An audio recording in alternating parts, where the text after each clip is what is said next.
ओम ध्याये सदा सविद्रमण्डलमध्यवर्ती नारायणा सरसिजा सनसन्नभिष्टि केयूरवाङ्मकरकुण्डलवाङ्किरीटी हारये हिरण्यमयवपुर्धृतशङ्खचक्र।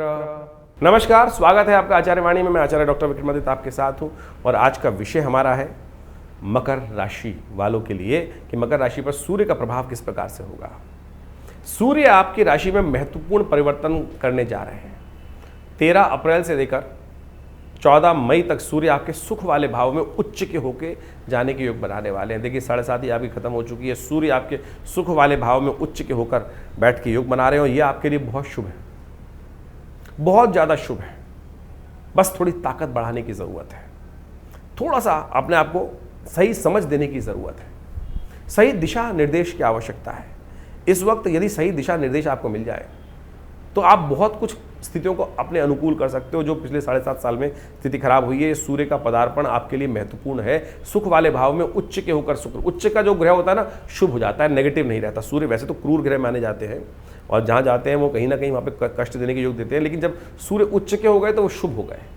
ये शुभ हो गए तो आपके सुख वाले भाव में, चतुर्थ भाव में बैठकर सुखी देने के योग बनाएंगे। लेकिन कारण कुछ और है यहाँ पे। इस वक्त कष्ट का कारण है एक कि सूर्य शुभ नहीं हो पा रहे हैं। उसका कारण ये है कि चतुर्थ भाव का मालिक जो है मंगल है और वो इस वक्त नीच के होकर बैठे हुए हैं आपके सप्तम भाव में। वो द्वंद्व करा रहे हैं, वो मति को द्वंद्व में डाल रहे हैं। आप जो कार्य करने जा रहे हैं वो गलत स्थिति में, लोग आपको मिस यूटिलाइज करते दिखाई दे रहे हैं और सही दिशा में आप काम नहीं कर पाएंगे। यही कारण है कि इसको कारण को रास्ता बनाना है। ज्योतिष यही दिखाता है कि आपके साथ होने क्या वाला है। अभी क्या हुआ है, 7:30 खत्म हुई, शनि महाराज वहां से निकले, 7:30 के ग्रास से निकलकर आपके पराक्रम वाले भाव में जाकर बैठ गए। पराक्रम का मतलब है अटेम्प्ट। अब अटेम्प्ट किस दिशा में करनी है, अटेम्प्ट किस दिशा में करनी है। क्या हम अब चलना शुरू किया, हम पहुंच गए गलत गली में दुश्मन बदमाश लोग पहले ही खड़े थे और वहाँ ने हमारी सज्जनता को नहीं पहचान पाए और हमारे साथ ही द्वंद्व उत्पन्न करना शुरू कर दिया। हम भी उनकी ताकत नहीं पहचान पाए, हम भी उनसे भिड़ गए, तो क्या होगा, कष्ट, लड़ाई हो जाएगी। ये स्थिति आपके साथ चल रही है कि मंगल यहाँ पर जो कमजोर स्थिति है बैठकर वो आपको गलत रास्ते पे डाल रहे हैं और वो आपको अननेसेसरी परेशानी डाल रहे हैं कि रास्ता तो निकल नहीं रहा है, रास्ता समझ में नहीं आ रहा है। इस वक्त रास्ता समझने के लिए सुख पदार्पण सही दिशा को प्राप्त करके होगा और शनि महाराज वहाँ धीरे धीरे वो सही दिशा आपके सामने लाएंगे, एकदम तो नहीं लाएंगे। ऐसे में क्या दिशा चाहिए। अब हो क्या गया है कि बृहस्पति तो बहुत सुंदर है लेकिन शनि की दृष्टि बृहस्पति पे पड़ रही है। शनि की दृष्टि बृहस्पति पे पड़ रही है। जो गुरुदेव जो हमारी हेल्प करने के लिए सही दिशा देते हैं बृहस्पति महाराज, वो भी शनि के प्रभाव में आ गए हैं। और पुरुषार्थ करने वाला ग्रह मंगल वो कमजोर स्थिति में, तो सही दिशा में पुरुषार्थ हो नहीं पा रहा है। तो इस वक्त पुरुषार्थ को सही से समझने की आवश्यकता है। यदि आप चाहते हैं सही दिशा पकड़ लें, व्यवसाय करते हैं तो कैसी दिशा पकड़ी जाए, कौन सा दिशा पकड़ी जाए, वो भी सब समझने की आवश्यकता है। सूर्य बिल्कुल चमत्कार करा सकता है लेकिन सही दिशा गुरुदेव देंगे आपको और गुरुदेव हनुमान जी हैं। इस वक्त हनुमान जी का संबंध आपको समझना पड़ेगा। सूर्य और हनुमान जी का बड़ा विशेष संबंध है। इस वक्त शनि ने और मंगल ने एक विचित्र एक क्योस बना दिया है आपकी राशि के दृष्टिकोण से। शनि वहाँ पर सही दिशा, पराक्रम सही दिशा में नहीं होने दे रहे, हो रहे हैं तो बहुत स्लो, धीरे धीरे चले, रुको ना भैया, अब रुकने का टाइम है नहीं। और मंगल वहाँ द्वंद्वात्मक स्थिति उत्पन्न कर रहे हैं क्योंकि कमजोर स्थिति में, सुख के भाव के स्वामी कमजोर स्थिति में झगड़ा करवा रहे हैं वहाँ पर। तो ऐसे में हनुमान जी को प्रसन्न करें। आपकी राशि में हनुमान जी इसलिए बता रहे हैं क्योंकि सूर्य हनुमान जी से ही कंट्रोल में आएंगे और शनि को ठीक करने के लिए, मंगल को ठीक करने के लिए हनुमान जी का ही रास्ता है। तो ऐसे में सबसे पहला काम जो आपको करना है, गायत्री का जप, सूर्य को नित्य प्रति जल और हनुमान जी को प्रसन्न। हनुमान चालीसा पाठ करते हैं ना, तो उसके अंदर गुरुदेव कहा गया है, जय जय जय हनुमान गुसाई कृपा करहु गुरुदेव की नाई। तो इस वक्त वो दिशा आप प्रयास करने का प्रयास करें, सही दिशा आपको प्राप्त हो जाएगी। देखिए बड़ी विचित्र स्थिति ग्रहों की योग है इस वक्त, वो भी हम आपको सब समझाएंगे, बीच में छोड़ नहीं रहे हैं। इस वक्त जो वर्ष परिवर्तन हुआ 2082 के परिवर्तन होने के साथ क्या हुआ है कि ये जो वर्ष का राजा सूर्य है बहुत अच्छा है। सूर्य राजा हो तो क्या था, कीर्ति वृद्धि सब कुछ देता है, संपदा देता है। लेकिन मंत्री भी सूर्य हो गए हैं। मंत्री सूर्य हो गए तो क्या हो रहा है कि जो मैं कह रहा हूँ वही सही है, उसके अलावा कुछ नहीं है। दुनिया में एक ही रास्ता कैसे चलेगा। तो यही तो पूरे विश्व में स्थिति मची है। तब से नया वर्ष आया है, हर कोई कह रहा है मैं ठीक हूँ और हर कोई मंत्रणा कर नहीं रहा है। जो उसके दिमाग में आ गई वही इम्प्लीमेंटेशन हो रहा है। तो यही भारत में हो रहा है, यही विदेशों में हो रहा है, यही सब दिशा में हो रहा है। शयमात का खेल, द्वंद्वात्मक स्थिति। तो ये जो द्वंद्व है पूरे वर्ष चलने वाला है। आपकी राशि में शनि महाराज का अगर आप चाहते हो 7.5 खत्म होने के बाद शुभ जल्दी से हो, तो इस चीज़ को अच्छे से समझ लो। एक तो इस सूर्य का लाभ लो, सूर्य को नित्यपति जल दो और हनुमान जी को प्रसन्न करो। हनुमान जी का सूर्य के साथ क्या संबंध है वो भी समझ लो आप। सूर्य की कथा भी बड़ी विचित्र है, ये हम आपको समझाएं। सूर्य और हनुमान जी का एक संबंध है, सूर्य और हनुमान जी का एक ऐसा संबंध है जो मंगल, जो विशेष तौर पर सूर्य जिस राशि में अब जा रहे हैं वो मंगल की राशि है और मंगल का संबंध तो हनुमान जी से है ही है। तो खास तौर पर ये संबंध आमतौर पे इस जो मेष राशि का संबंध होता है उसके इष्ट हनुमान जी माने जाते हैं और वहीं सूर्य पदार्पण कर रहे हैं।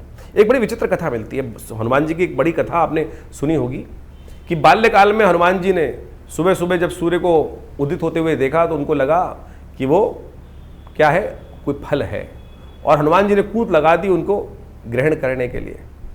और जैसे ही उसको खा भी लिया तो कहा जाता है कि समस्त विश्व में सूर्य का प्रकाश लोप हो गया। और ऐसे में कहा जाता है कि इंद्र उपस्थित हुए, इंद्र ने हनुमान जी पर प्रहार भी किया वज्र से, जिसके कारण से उनकी कथा विचित्र चलती है। तो कहा जाता है कि इस प्रकार की कथा जो है वो वास्तविक तौर पे इसका प्रमाण कुछ और शास्त्रों में कई जगह वर्णित किया गया है। तो एक बार जब बड़े हो गए तो वो खैर लंबी कथा चली, उसको लंबा करने का फायदा नहीं है। तो उसमें हनुमान जी जिस प्रकार से जब उनके हनु पे के ऊपर चोट की गई थी तो हनुमान जी की जो हनु जो व्यवस्था बनती है उसी कारण से कई कथाओं में कई ऋषियों ने इस प्रकार से वर्णन किया है। फिर जब जिस प्रकार से कहा जाता है पूरे विश्व में वायुदेव को पता चला कि इंद्र ने इस प्रकार से प्रहार कर दिया तो उन्होंने वायु का प्रकोप रोक दिया था और उसके बाद फिर हनुमान जी को पुनः आशीर्वाद देकर पूर्वत किया गया इंद्र के द्वारा और फिर इसी प्रकार कथा चलती रही। लेकिन एक बार जब हनुमान जी बड़े हो गए तब कहा जाता है कि हनुमान जी स्वयं भगवान सूर्य के पास पहुंचे कि हम आपसे शिष्यत्व ग्रहण करना चाहते हैं। हनुमान जी के गुरु सूर्य ही हैं एक तरह से। सूर्य से जब शिष्यत्व ग्रहण पहुंचे तो सूर्य ने, कथा आती है कई ऋषियों ने उसको बताया कि सूर्य ने देखा ये बच्चा पहचाना हुआ है। तो पहचान गए कौन है हनुमान जी, अरे तुमने तो बाल्यकाल में ही यहाँ पर हमको खा लेने का प्रयास किया था, तो अब तुम तो बड़े हो गए हो, तो अब तुमको शिक्षा देंगे तो हमको ही कहीं ना कहीं वास्तविक स्थिति खराब ना हो जाए। तो हनुमान जी ने कहा नहीं, अरे महाराज क्षमा करें, जो हुआ हुआ, अब तो हम आपके शिष्य थे। बोले सूर्य ने कहा, उनको टालने का प्रयास किया। तो क्या किया, तो सूर्य ने कहा देखिए हम जो है वो तो चलते रहते हैं, हम तो बैठते ही कभी स्थिर होते ही नहीं है, हमारे जब चलते रहते हैं। तो हम जब शिष्यत्व देने के लिए, ग्रहण करने के लिए तुमको सीखना पड़ेगा, बैठना पड़ेगा, हम बैठते रुकते ही नहीं है तो कहाँ करेंगे। तो हनुमान जी ने कहा कोई बात नहीं, तो हम आपके साथ चलते चलते शिक्षा ग्रहण करेंगे। तो भगवान सूर्य ने फिर उनको टालने का प्रयास किया। तो कहा जाता है कि हनुमान जी का जो सूर्य का संबंध हम आप बताने का प्रयास कर रहे हैं, बहुत सुंदर संबंध है इन दोनों का आपस में। तो हनुमान जी ने कहा कि नहीं, जब साथ साथ चलोगे तो भगवान सूर्य ने कहा कैसे ग्रहण करोगे, एक साथ बैठ के थोड़ी, हम सामने बैठे हो, एक दूसरे सम्मुख बैठे होंगे तब तो शिक्षा ग्रहण होगी। तो बोले हनुमान जी हम साथ साथ चलेंगे आपके। बोले चलते चलते तो हमारी तो पीठ करके चलोगे तो फिर कैसे शिक्षा मिलेगी, शिष्य को तो गुरु की तरफ दिखना चाहिए। तो बोले आप सीधे चलिएगा, हम उल्टे चलेंगे। तो कहा जाता है कि हनुमान जी ने जब भगवान सूर्य से शिक्षा ली है, इतने भक्त बनकर ली है कि वो उल्टे चलते थे, पैर पीछे चलाते थे और सूर्य उनको शिक्षा देते थे। यानी हनुमान जी का संबंध बहुत मधुर संबंध है सूर्य के साथ। तो सूर्य भगवान की कृपा हनुमान जी पर अद्भुत रूप से बरसती है। तो आप जो इस वक्त मंगल की राशि में भगवान सूर्य पदार्पण कर रहे हैं, बड़ा विशेष रहने वाला है। और लेकिन समस्या यह है कि मंगल इस वक्त सबसे कमजोर स्थिति में, तो मंगल को ठीक करने के लिए एक दिव्य उपाय आप अवश्य करने का प्रयास करें, हनुमान चालीसा का नित्यपति पाठ। ये पाठ यदि आप करेंगे ना तो सत्य माने कि हनुमान जी की भगवान सूर्य आप पर अवश्य कृपा करेंगे। सूर्य साक्षात नारायण ही तो है, हमारे यहाँ स्वयं नारायण सूर्य भगवान माने जाते हैं। तो कोशिश ये करें इस उपाय को। और सूर्य का संबंध बहुत बड़ा है, बहुत वृहद वर्णन शास्त्र मिलता है, हमारे प्रत्यक्ष देवता कहे जाते हैं। देखिए संवत 2082 है ना, ये विशेष तौर पर बड़ा विशेष महत्व रखता है। सनातन पद्धति के अनुसार से, हमारी संस्कृति के अनुसार से जो चैत्र की प्रतिपदा होती है शुक्ल पक्ष की, उस दिन से नया संवत आरंभ माना जाता है। और उस दिन जो वार पड़ता है उस दिन उस ग्रह को उस विशेष तौर पर वर्ष का राजा मान लिया जाता है। तो इस बार संवत 2082 जो है उसके राजा भी सूर्य है। और बड़ी विचित्र स्थिति है कि इस बार मंत्री पद भी सूर्य को ही प्राप्त है। राजा का सूर्य पद प्राप्त करना, सूर्य को यदि राजा पद प्राप्त हो जाए तो बड़ा श्रेष्ठ माना जाता है। कीर्ति, वृद्धि, यश समस्त रूप से वृद्धि के बढ़ने के योग बन जाते हैं। समस्त सृष्टि के अनुसार से बड़ा अच्छा योग बनता है, बड़ा अच्छा पावन लाभ का योग बनता है, बड़ा सुंदर माना जाता है। लेकिन इस बार कारण है कि इस बार जो राजा भी सूर्य है और मंत्री पद भी सूर्य के पास है। ये बड़ी सोचने की बात है। देखिए, हमारे यहाँ एक परंपरा है, मंत्री पद किसको मिलता है? मंत्री वो होता है जो राजा को सही दिशा दिखाए, विचार विमर्श हो। राजा यदि कोई सही कार्य नहीं कर रहा है, न्याय संगत कार्य नहीं कर रहा है, विचार विमर्श नहीं कर रहा है, मंत्री से अगर विचार ना करे, उनके अनुसार से सोच समझ कर कार्य ना हो, तो कई बार क्या होता है, क्योंकि एक बार की एक व्यक्ति की सोच जो होती है वो जरूरी नहीं सही हो, उसके अंदर मंत्री परिषद के अंदर बहुत सारे लोग बताए जाते हैं। उन सब से विचार करने के बाद कोई डिसीजन लिया जाए, कोई निर्णय लिया जाए तो बड़ा उचित माना जाता है। लेकिन इस बार विचित्र विडंबना यह है कि इस वर्ष के अंदर राजा भी सूर्य है और मंत्री पद भी सूर्य के पास ही है। यानी कोई मंत्रणा नहीं होगी, कोई मंत्रणा नहीं होगी। जो विचार कर लिया वही माना जाएगा। यानी ये द्वंद्वात्मक स्थिति उत्पन्न करती, ये अन्याय की स्थिति उत्पन्न कर सकता है, द्वंद्व की स्थिति उत्पन्न कर सकता है। राजा सूर्य, मंत्री पद पे भी सूर्य, तो ये पराप प्रकृति के अंदर भी कई प्रकार की समस्याओं को उत्पन्न करने के योग बनाएगा ये योग। खास तौर पे ये इस योग के कारण से क्या होगा? क्लैश बढ़ेंगे, अननेसेसरी द्वंद्व उत्पन्न करने के योग बनेंगे, अननेसेसरी लोगों के साथ आपस में मतभेद उत्पन्न होंगे। भी आप देखें क्या प्रभाव हुआ ये सूर्य के राजा पद प्राप्त करने से। क्या हुआ? अमेरिका ने, अभी ट्रंप साहब ने एक रूल निकाला कि भाई हम टैक्स बढ़ाएंगे, और पूरे विश्व पे उन्होंने बिना मंत्रणा के, बिना सोचे समझे, यानी विशेष किसी तरह करे हुए पूरे विश्व को थोप दिया।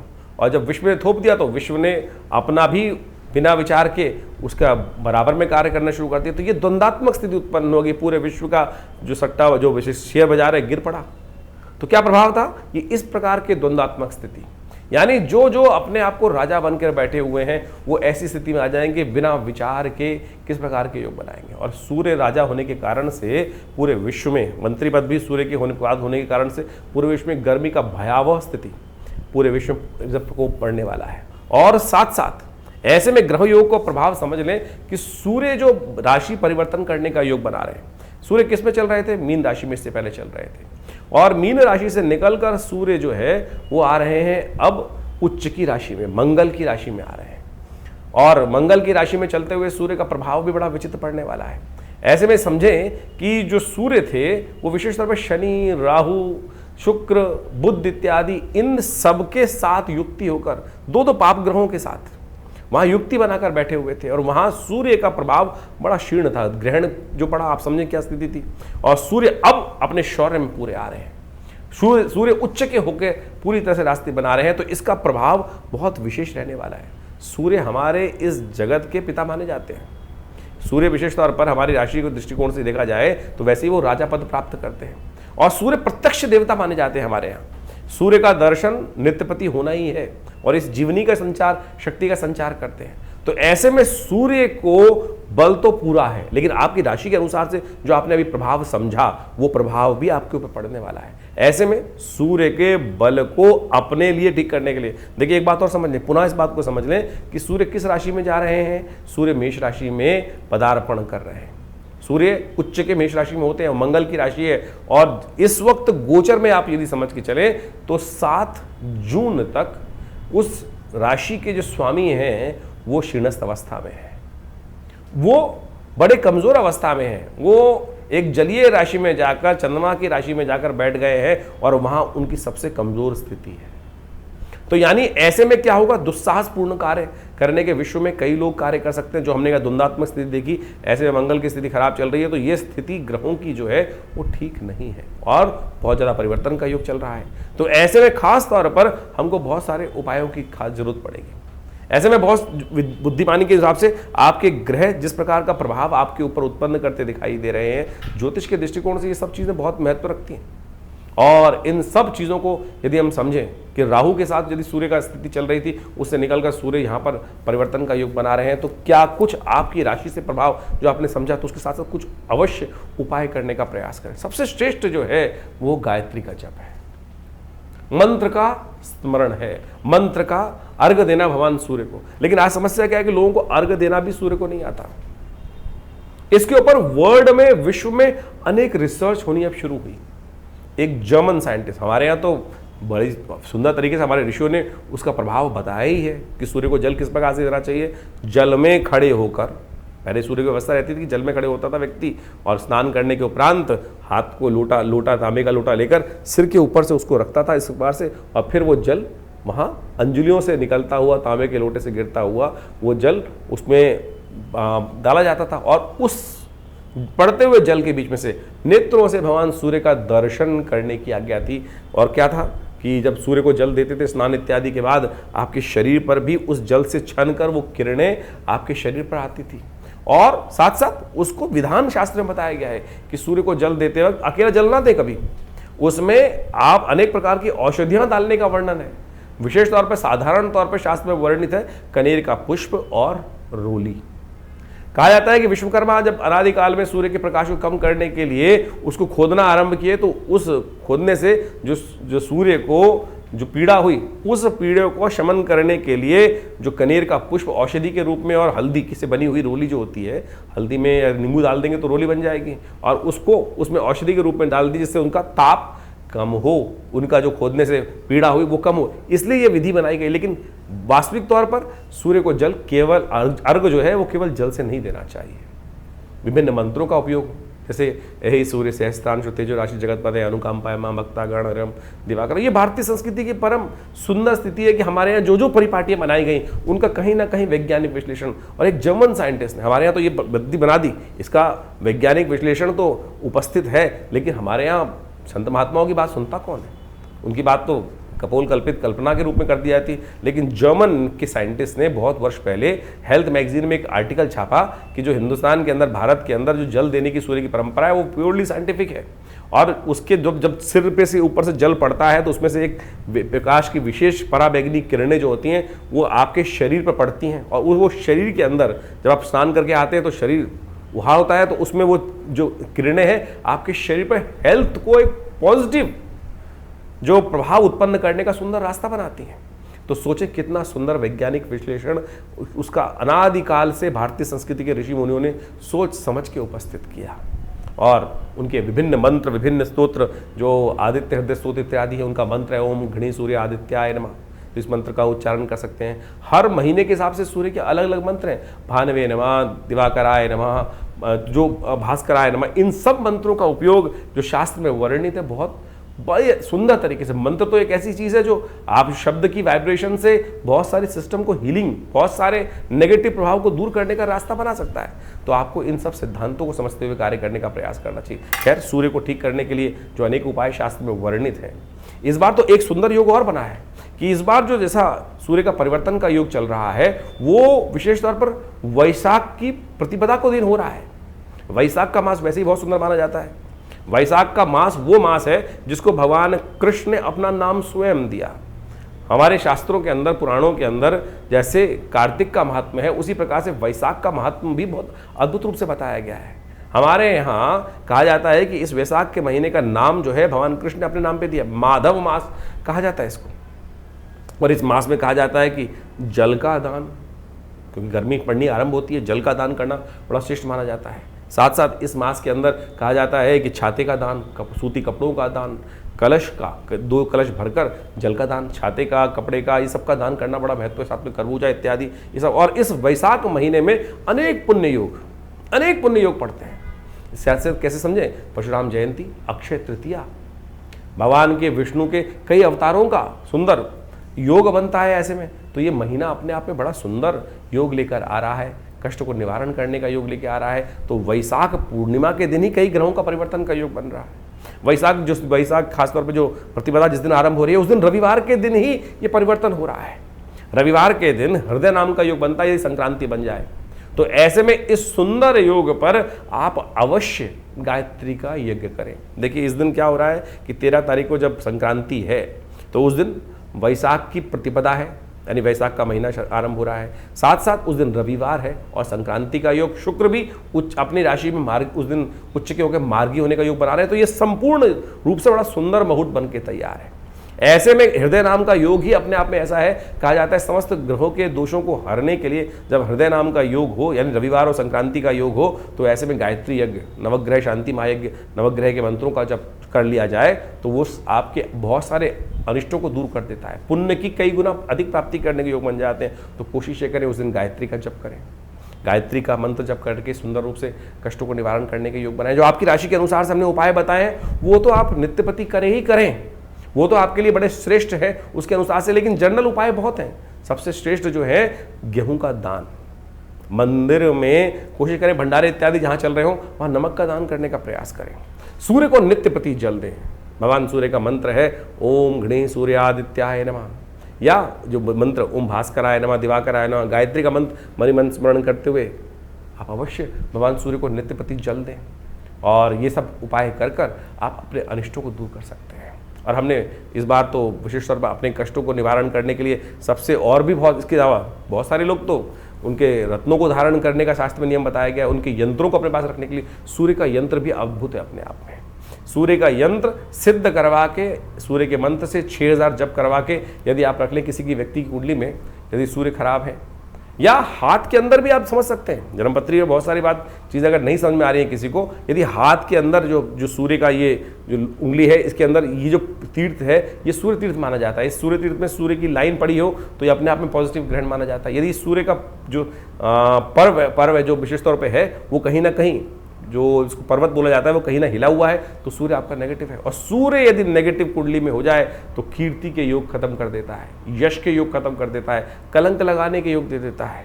तो ऐसे में सूर्य को ठीक कैसे किया जाए तो उनके उपाय है नित्यपति भगवान सूर्य का स्मरण, नित्यपति भगवान सूर्य का दर्शन, नित्यपति गायत्री का जप, अपने आप में इतने सुंदर उपाय हैं। यदि आप नित्यपति करें तो सूर्य का कैसे भी नेगेटिव प्रभाव हो वो दूर होने के अद्भुत योग बन जाएंगे। ये गोचर का प्रभाव है विशेष तौर पर सूर्य का, तो इसको अवश्य ठीक करने के लिए रास्ते बनाएं। और ये गोचर का प्रभाव तो है ही, साथ में अपनी जन्मपत्री को भी समझने का प्रयास करें। तो हमने आपके गोचर के अनुसार से इस मास में सूर्य का परिवर्तन किस राशि में किस प्रकार का होगा वो तो आपको समझाइए, लेकिन सबसे आवश्यक ये है कि अपनी जन्मपत्री को पूरी तरह समझें, क्योंकि आपकी जन्मपत्री ही मूल है।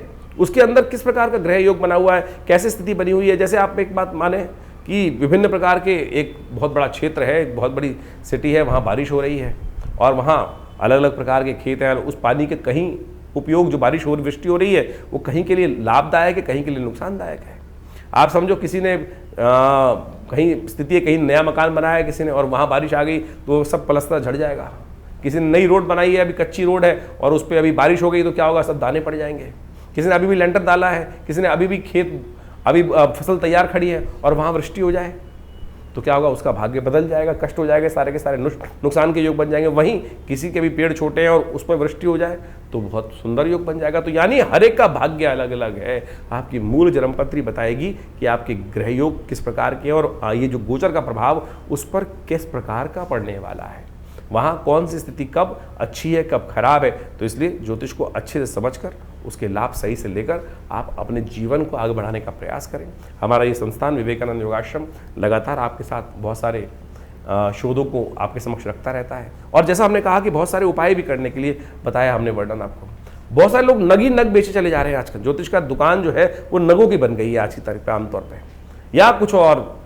ज्योतिष के अंदर कोई ज़रूरत नहीं है आपको एक भी पैसा खर्च करने की। मैं आपको एक मुद्रा बताता हूँ।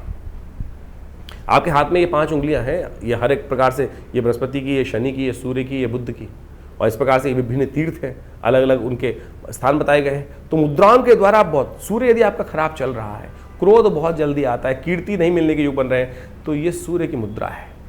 यानी ये सूर्य की मुद्रा को अंगुष्ठ के अग्रभाग से लगा देने से ही ये सूर्य की मुद्रा बन जाती है। इसको नाम ही सूर्य मुद्रा है। इस मुद्रा का अभ्यास यदि नित्यपति करे तो सूर्य का कैसे भी नेगेटिव इफेक्ट हो, और इसी मुद्रा को करते हुए यदि सूर्य का मंत्र जप कर लिया जाए तो क्या होता है कि आपके सूर्य की शक्ति बढ़ जाएगी, नेगेटिविटी उसकी कम हो जाएगी। सूर्य का बल, सूर्य की कीर्ति आपकी कुंडली में अद्भुत रूप से नेगेटिव प्रभाव को दूर करने के लिए ये मुद्रा अद्भुत रूप से कार्य करेगी। अब माणिक पहनने से कोई नुकसान नहीं है, आप समझे। माणिक अगर असली मिल जाए तो क्या लाभ ही लाभ देगा, लेकिन क्या इतनी क्वांटिटी में क्या किसी भी माइन से वो माणिक निकल रहा है। पुराने जमाने में कहावत थी कि माणिक पन्नों की दलाली में हीरे का धंधा हो जाता है। तो आज की तारीख में तो हर दूसरा आदमी एक माणिक, एक अंगूठ, पुखराज पहन के घूम रहा है। क्या वो लैब में तैयार हो रहे हैं या वो कहीं और बन रहे हैं? तो हम यहाँ विरोध नहीं कर रहे हैं रत्नों का, हम ये कहना चाह रहे हैं कि आप सत्य को पहचानें। इसलिए जो शास्त्र में हमारे यहाँ दान का, पुण्य का, औषधियों का ये जो उपाय बताए गए हैं उनको धारण करने का प्रयास करें। बिल्वपत्र धारण कीजिए। बिल्वपत्र का संबंध सीधी तरीके से सूर्य के साथ ही है। नित्यपति भगवान पर बिल्वपत्र अर्पित करना ये सूर्य का अद्भुत उपाय है। रोली का तिलक अपने माथे पर इस उंगली से लगा देना ये सूर्य का एक अद्भुत उपाय है। इसको करने का प्रयास करें। आप थोड़ा सा रोली को हल्का सा जल में डाल दीजिए और उससे स्नान कर लीजिए, ये भी सूर्य का ही उपाय है। तो हमारे यहाँ मंत्र जप, औषधि का उपयोग, दान और यज्ञ, यही शास्त्र में सबसे श्रेष्ठ उपाय बताए गए हैं। तो इसके अनुसार से जो भी आपको हम कह रहे हैं तो आप उसको अवश्य अनुसरण करने का प्रयास करें। बड़ी सरलता से भगवान आप पे प्रसन्न होंगे, कष्ट आपके निवृत्ति का योग बनेगा। और ये सूर्य आपकी कुंडली में जो बदल के आ रहे हैं, सूर्य उच्च के होने जा रहे हैं, ये आपके लिए किस प्रकार का प्रभाव हमने जो बताया आपको, उसको सीधी तरह समझकर अपनी जन्मपत्री के अनुसार उसको प्रभाव समझें। और हमारे यहाँ विवेकानंद योगाश्रम में हमने एक विशेष यज्ञ की व्यवस्था कर रखी है। हर रोज़ वैसे तो 8 घंटे यज्ञ होता है हमारे दिल्ली के विवेकानंद योगाश्रम पीताम्बरा पीठ के अंदर, जो भगवती का श्री विग्रह यहाँ पीताम्बर पीठ के अंदर विद्यमान है। भगवती का चमत्कारिक श्री विग्रह जो मुल्तान से आज से 500 साल पहले स्थापित किया गया और 1947 में हमारे आश्रम पर पधारा। तो उनके दर्शन करें, उनके सानिध्य में ये यज्ञ चलता ही है नित्यप्रति। और रविवार के दिन विशेष तौर पर आप उस यज्ञ में सम्मिलित हो सकते हैं। साधारण तौर पर सुबह 8 बजे से लेकर करीब करीब 10 बजे तक, 11 बजे तक यज्ञ भंडारा चलता है। तो उसमें आइए। हर रविवार को हमने एक नवग्रह शांति महायज्ञ की सुंदर व्यवस्था है। और इस दौरान तो विशेष तौर पर सूर्य के नेगेटिव प्रभाव को दूर करने के लिए और सूर्य की शक्ति को बढ़ाने के लिए, क्योंकि सूर्य, हमने आपको समझाया कि कैसे मंत्री और राजा पद दोनों प्राप्त करने के कारण से किस प्रकार के द्वंद्व की स्थिति पूरे विश्व में बनती दिखाई दे रही है। जो बड़े बड़े मठाधीश हैं, बड़े बड़े राजा हैं, वो यही सोचेंगे मैं जो कर रहा हूँ वही ठीक है। और एरोगेंसी बढ़ाता दिखाई दे रहा है सूर्य इस बार। और इस एरोगेंसी के कारण से बेचारे सीधे साधे लोग बहुत पिसते दिखाई देंगे। आपके भाग्य में जो लिखा है वो आपने समझा, और उसको ठीक करने के लिए आप जो ये उपाय बताए जा रहे हैं इनको करें और अच्छे से करेंगे तो लाभ प्राप्त होगा।